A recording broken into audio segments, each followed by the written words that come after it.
Hi guys, today I will show you how to remove the background from an image. So first you have to go on Google and here you have to write remove the background from an image in Photoshop. And here I love this site, Adobe.com, it's really great.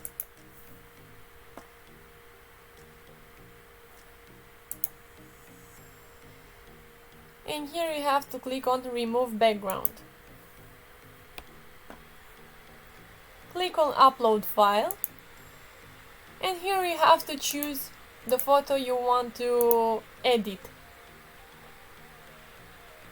And there you have it. It's really easy. It takes like 5 seconds. If you want just a person from this image, you have to go on crop and straighten. And here you crop whatever person you want. So that's me. If you did, please comment down below. Thank you so much for watching, guys. I hope you liked this short video. Please like and subscribe and also comment down below if you like this video. And see you guys in the next tutorial. Bye bye.